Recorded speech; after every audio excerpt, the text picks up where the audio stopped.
আড়াই মাসের অন্তঃসত্ত্বা হওয়ায় বিয়ের জন্য চাপ দিলে প্রেমিকা শাহিদ ইসলামকে মুন্সিগঞ্জের ঢাকা মাওয়া মহাসড়কে এনে পরিকল্পিতভাবে গুলি করে হত্যা করে কথিত প্রেমিক তৌহিদ শেখ তন্ময়। দুপুরে মুন্সিগঞ্জে পুলিশ সুপার মোহাম্মদ শামসুল আলম সরকার জানান, প্রেমিকা শাহিদা ইসলাম রাফাকে হত্যার পর ভোলার মনপুরা দ্বীপে পালাতে গেলে ইলিশায় একটি যাত্রীবাহী লঞ্চ থেকে তৌহিদ শেখ তন্ময়কে গ্রেফতার করে টিপি।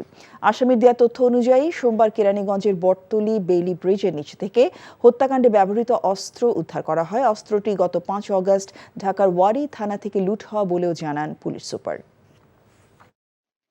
ভোলা জেলা ইলিশাঘাট নামক জায়গা থেকে লঞ্চের কেবিন থেকে আমরা তাকে আটক করতে সক্ষম হই এবং সে হত্যাকাণ্ডে যে অস্ত্র ব্যবহার করেছিল ওই অস্ত্রটি আমরা কেরানীগঞ্জ থানাধীন এলাকা থেকে অস্ত্রটা উদ্ধার করি।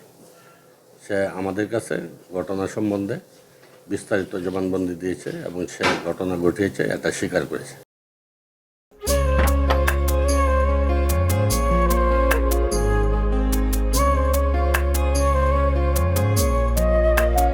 এটা আমাদের ঘর, আমরা দুজন মিলে সবকিছু গোছাবো।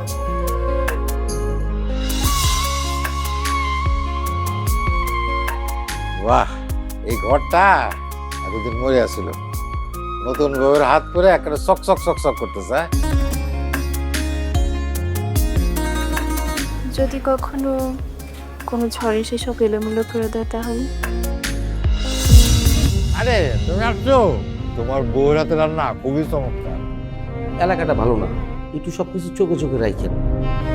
আমার খাওয়ানিও তোমার কোনো চিন্তা করতে হবে না। এই যে চুড়ি দিয়েছে, শাড়ি দিয়েছে না যে লোক, তার কাছে চল চল চল, শোনো শোনো।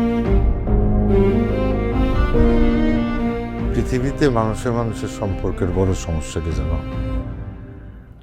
ভুল বোঝাবুঝি।